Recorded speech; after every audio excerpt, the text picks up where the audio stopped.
Hello guys, நான் DS பேசுகிறேன். இன்னைக்கு நம்ம பார்க்க போகிறோம் மாங்கோவோட எபிசோட் 4 தான் இன்னைக்கு நம்ம பார்க்க போகிறோம். அதனால் நீங்கள் நம்ம சேனலுக்கு புதுசாக இருந்தீங்கன்னா நம்மளோட சேனலை சப்ஸ்கிரைப் பண்ணி சப்போர்ட் பண்ணுங்கள். அது கூட இருக்க பெல்லைக்கன் ஆன்ல வச்சுக்கோங்க. அப்போ தான் நான் போடுற வீடியோ எல்லாமே உங்களுக்கு நோட்டிஃபிகேஷன் வரும். இதுக்கு முன்னாடி கிட்டத்தட்ட ஒரு 3 எபிசோட் போட்டுருப்போம். அந்த எபிசோட பார்க்கறதும் போய் பார்த்துருவாங்க. அப்போ தான் ஸ்டோரியே புரியும். முடிஞ்சிருக்க யாரும் ஸ்கிப் பண்ணாம பாருங்கள். வீடியோ பிடிச்சிருந்தா லைக் போட்டு எந்த எபிசோடில் உங்களுக்கு பிடிச்ச சீன் ஏதோ அதை கமெண்ட்டில் சொல்லுங்கள். சரிங்க, நம்ம காது போகலாமா? இப்போ ஹீரோவும் யோசிச்சுட்டு இருக்கான். இப்போ வரப்போகிற ஐசேஜ் அப்போகலிப்ஸை எப்படியாச்சும் தாங்கி பிடிக்க என்கிட்ட இப்போதைக்கு போதுமான அளவுக்கு சப்ளைஸ் இருந்தாலும் நான் இந்த உலகத்துக்கு திரும்பி பிறந்து எனக்கு புதுசாக ஒரு பவர் வேற கிடச்சிருக்கு. அந்த பவரை பற்றின ஸ்டடியை நான் இந்த இடத்துல பண்ணி ஆகணும். ஏன்னா அப்போகலிப்ஸில் அது உதவினா நல்லா தானே இருக்கும். அதன் வகையில் அந்த பவரோடைய வேலை என்னன்னா பிளான்ஸை மேனிப்புலேட் பண்ணுறது. அதை மட்டுமே நம்பி இருந்த வேலையாகுமா? என்னோட எபிலிட்டியை பயன்படுத்தி இந்த சோயாபீன்ஸை மட்டும் தான் அந்த மாற்ற முடியுமா? அதை நான் எப்படி பண்ணா வெளியே வர வைக்கிறது எனக்கு சுத்தமா புரியல. ரெண்டமா கையை எப்படி ஆட்டுறது அப்படி ஆட்டுறதெல்லாம் பண்ணா வரவே மாட்டேங்குது. ஆல்ரைட், ஃபர்ஸ்ட் இதை டெஸ்ட் பண்ணி பார்ப்போம். ஏன்னா இது என்னோட பவர்னால உருவாக்கப்படுத்தும் போது கண்டிப்பா டேஸ்ட் எல்லாம் நான் டெஸ்ட் பண்ணாதான் கரெக்டா இருக்கும். அதுக்கப்புறம் ஹீரோவை சாப்பிட்டு பார்க்க பரவாயில்லப்பா, இது எந்த விதமான குறையும் சொல்ல முடியாது. நார்மலான சோயாபீன்ஸ் மாதிரி தான் இருக்கு. அப்பனா எனக்கு இருக்கிற பவரை பயன்படுத்தி என்னால சாப்பாடை ப்ரொடியூஸ் பண்ண முடியுமா? அப்பனா அடுத்த கட்ட ஸ்டெப் என்ன பண்ணணும்? அந்த பவர்ஸ் எல்லாம் எப்படி நான் பயன்படுத்தி வெளியே வர வைக்கிறதுன்னு யோசிக்கணும். இப்போதைக்கு நான் இந்த இடத்துல வெறும் சோயாபீன்ஸ் வச்சு தான் டச் பண்ணி பார்த்துருக்கேன். அதனால டைம் இருக்கும் போது இந்த எபிலிட்டியை பயன்படுத்தி மற்ற பிளான்ஸ் மேலேயும் இதை பயன்படுத்தி பார்க்குறேன். அதுக்கப்புறம் ஹீரோவும் பகல் ஃபுல்லாக டைமை ஸ்பெண்ட் பண்ணுறோம். அதே மாதிரி சாயங்காலமும் டைம் ஆயிடுது. நிறைய முயற்சி பண்ணி ரொம்ப சோர்ந்து போயிட்டு இருக்கான். அதுக்கப்புறம் சாயங்கால டைம்ல கண் முழிச்சு பார்க்க எப்படியோ ஒரு வழியா ஒன்று திரும்பி இதே மாதிரி செடியா மாத்திட்டேன். ஆஹா, என்ன இது தலை எப்படி வலிக்குதுன்னு சொல்லிட்டு அவன் கண் முழிச்சு பார்த்தா காலையிலேருந்து நிறைய செடி மேலே அவனோட பவரை பயன்படுத்துனதுல தலைவலியில் பார்த்தா எல்லாத்தையுமே அலங்கோலமாக போட்டு வச்சிருக்கான். அவ்வளோ ப்ராக்டிஸ் பண்ணியிருக்கான். உண்மையிலேயே சொல்கிறேன், இந்த பவரை நான் எவ்வளோ அதிகமாக பயன்படுத்தணும் அந்த அளவுக்கு என்னோட மைண்டோடைய ஸ்ட்ரென்த்தை கொஞ்சம் கொஞ்சமாக குறைச்சி எனக்கு தலைவலி ஏற்படுது. அதுக்கப்புறம் ஹீரோவோ சாயங்காலம் உக்காஞ்சி திரும்பியும் அதே சோயாபீன்ஸை சாப்பிட இப்போ நான் பயன்படுத்தல என்னோட எபிலிட்டியோ லாஸ்ட்டாக என்னதான் கற்றுக்கினேன். அப்போ பிஃபோர் நான் மயக்கமான பிறகு திடீர்னு கண்முழிச்சு பார்த்த பிறகுதான் இந்த பிளான்ட் இந்த மாதிரி மாறி இருக்குதை நான் உணர்ந்தேன். அப்பனா என்னுடைய பவர் ஒரு குறிப்பிட்ட சில தாவரங்கள் மேலதான் ஒர்க் ஆகும்னு நினைக்கிறேன். என்னோட பவரும் அதன் வகையில ஒவ்வொன்றத்தையும் டெஸ்ட் பண்ணி பார்த்திருக்கேன். ஒரு சில காய்கறிகள் அதுக்கு ரியாக்ட் ஆகல.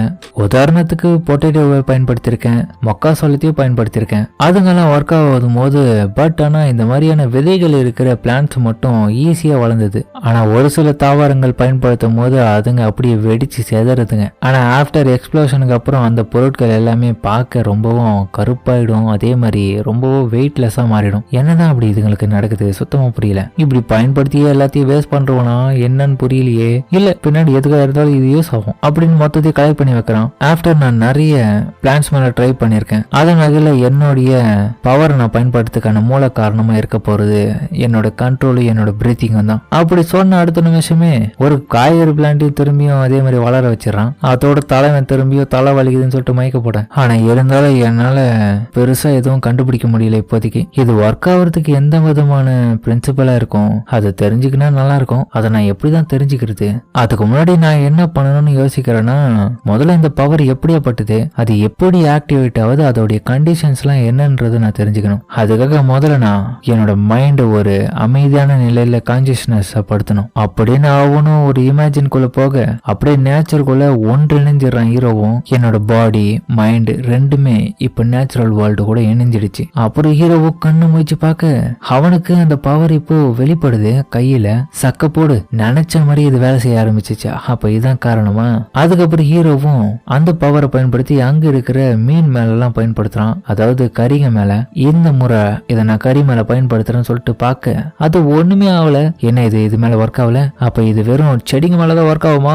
தேவையில்லாம இப்படி ட்ரை பண்ணிட்டேனே. இருந்தாலும் நான் இன்னத்தையும் பயன்படுத்தாத போது நான் எப்படி இந்த மாதிரி சொல்லலாம்? நான் இந்த மெடிடேஷன் மூலமா இப்ப வர வச்சிருக்க இந்த பவரையும் அதே மாதிரி ரெட் கலர்ல என் கையில வந்த அந்த ஒரு பவரையும் நான் 2 டைம்லயும் பயன்படுத்த முடியுமா? அப்படி இல்லைன்னா அதையும் நான் இன்னொரு முறை மெடிடேஷன் பண்ணி வெளியே வர வச்சேன்னா அதை வேணா மீட் மேல பயன்படுத்தி பார்க்கட்டா. முதல்ல இப்போதைக்கு அந்த ரெட் லைட்டை நான் பயன்படுத்தி பார்க்கணும். அதுக்கப்புறம் திரும்பி ஹீரோவும் அமைதியை யோசிச்சு பாக்குறான். அந்த ரெட் லைட்டை வெளியே வா அப்படின்னு சொன்ன அடுத்த நிமிஷமே அவனோட கையில அந்த கறியை கொஞ்சம் கொஞ்சமா அதுவும் வேக வைக்கும்னு பார்த்தா அப்படியே செதச்சின்னு இருக்காத்த. என்ன இதை பண்ணிங்குது. அதுக்கப்புறம் தூக்கி தூக்கி விசிறடிக்க, என்ன இது, இந்த ரெட் லைட்டுக்கு இந்த மீட் வந்து ரொம்பவே ரியாக்ட் ஆயிட்டுச்சு. ஆனா இதோட ஃபீல் வச்சு பார்க்கும்போது இது ஒன்னும் குக் பண்ண மாதிரி தெரியல, வேற மாதிரி ஆயிட்டு இருக்கு, அதாவது சஜந்தி போற மாதிரி. அப்பனா அந்த ரெட் லைட்டோட வேலை இதானா? அப்ப என்னவா இருக்கும்? அதுக்கப்புறம் ஹீரோ நல்லா யோசிச்ச பிறகு இதுக்கு வாய்ப்பே இல்ல. அப்பனா இது டீஇன்டகிரேஷன் ப்ராசஸ் பண்ணுது, அதாவது ஒரு பொருளுடைய சிதைக்கும் தன்மையை பயன்படுத்துது இது. அதுக்கப்புறம் ஹீரோவும் 2 விதமான பவரையும் ஒரே டைம்ல பயன்படுத்திக்கிறான். கிரீன் லைட் வந்து எவல்யூஷனை ரெப்ரசென்ட் பண்ணுது, அதாவது பரிணாம வளர்ச்சிக்கு உதவுது. அதே டைம்ல ரெட் லைட் வந்து அதுக்கு ஆப்போசிட் ஆனது, அதாவது அழிக்கிறது அப்படின்னா சிதைக்கிற தன்மையை வேலை பார்க்குது. அப்ப நான் இது ரெண்டுத்தையும் நான் கம்பைன் பண்ணி பாக்குறேன் என்ன நடக்குதுன்னு சொல்லிட்டு. அதுக்கப்புறம் ஹீரோ ஆச்சரியத்துல பட அங்க இருந்த சின்ன மீட்டு பார்த்தா பெருசா மாறிடுது. ஆமா என்ன இது நடந்துச்சு, என் சோயா பீன்ஸ்ல எங்க போயிடுச்சு, இது வழியா இருக்கு, எங்க இருக்க அப்படின்னு ஹீரோவும் அந்த கறிக்குள்ள அதை தேடின்னு இருக்கேன். திரும்பி ஒரு முறை ட்ரை பண்ணி பார்க்கலாம், ரொம்பவும் கோல்பமா இருக்குன்னு சொல்லிட்டு அவன் ஆர்வமாக. அதுக்கப்புறம் ட்ரை பண்ணது எல்லாமே வேஸ்டா போயிட்டு இருக்கு. இதுக்கு வாய்ப்பே இல்லை, எல்லாம் ஃபெயில் ஆயிட்டு இருக்கு.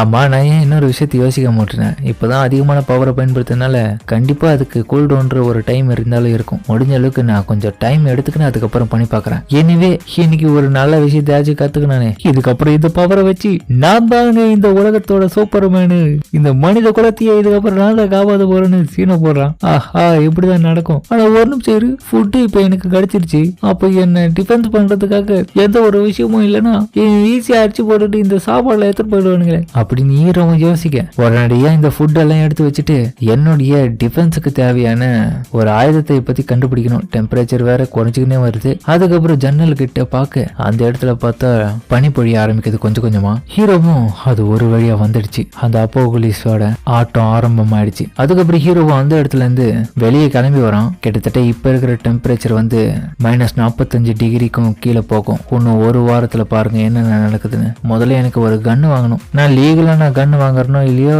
அன்னிங்களாச்சும் வாங்கி வைக்கணும். ஏன்னா எவனும் என்ன கேள்வி கேட்க மாட்டான் அந்த டைம்ல பயன்படுத்தும் போது. அப்படி ஹீரோவும் ஒருத்தனை பார்க்க, உங்களுக்கு தெரியுமா இந்த லியோ வேங், இவர் வந்து எக்ஸிகான் லீடா குரூப்ல இருக்காரு. சொல்ல போனா அதோடைய லீடரே வந்து இவரோட பிக் பிரதர் தான். இவர் குடிக்கிற பழக்கம், சிகரெட் பிடிக்கிறது இதெல்லாம் எல்லாமே இருக்கு. இருந்தாலும் தன்னுடைய அண்ணங்காரன் தான் இந்த மாதிரியான குரூப்போட தலைவனா இருக்கிறதுனால அவரோட பேரை வச்சு பயங்கரமான பிசினஸ்லாம் இவர் பண்ணுவார். இருந்தாலும் இவருக்கு ஃபேஷன் ரொம்பவே பிடிக்கும். அப்படின்னு அந்த ஆளும் வந்துட்டு இருக்க, இவர் பேரு தான் வீடே இல்லாத ஹோம்லெஸ் ஜோ அப்படின்னு அவனும் சொல்ல, இந்த எபிசோட முடிக்கிறாங்க. சரிங்க, இந்த வீடியோ அப்படின்னு கமெண்ட்ல சொல்லுங்க. மறக்காம இந்த வீடியோல இருக்கும் பிடிச்சிருக்கும், அப்புறம் பிடிச்சிருந்த லைக் போட்டு நம்மளோட சேனலுக்கு சப்ஸ்கிரைப் பண்ணி சப்போர்ட் பண்ணுங்க. அது கூட இருக்க பெல் ஐகானை ஆன்ல வச்சுக்கோங்க. அப்பதான் நான் போடுற அடுத்த வீடியோ எல்லாமே உங்களுக்கு நோட்டிபிகேஷன் வரும். ஹீரோ ஒரு வழியா எல்லா விதமான சப்ளைஸும் வாங்கிட்டான். ஒரு அளவுக்கு தன்னுடைய பவர்ஸ் மேல ஸ்டடியும் பண்ணிட்டான். இதுக்கப்புறம் அவனுக்கு தேவை ஒரு பாதுகாப்புக்காக ஒரு கண்ணு தான். அதை வாங்குறதுக்காக அந்த சிட்டிலேயே இருக்கிற ஒரு மோசமான கேங்கு கிட்ட போறான். அந்த கேங்கோடைய சின்ன பிரதரை வேற இப்ப கண்டுபிடிச்ச ஹீரோ. இதுக்கப்புறம் என்ன நடக்க போகுதுன்றது பொறுத்து இருந்து அடுத்த எபிசோட்ல பார்த்து தெரிஞ்சுப்போம். சரிங்க, நம்ம ஈத்தோட இந்த வீடியோ முடிச்சுப்போம்.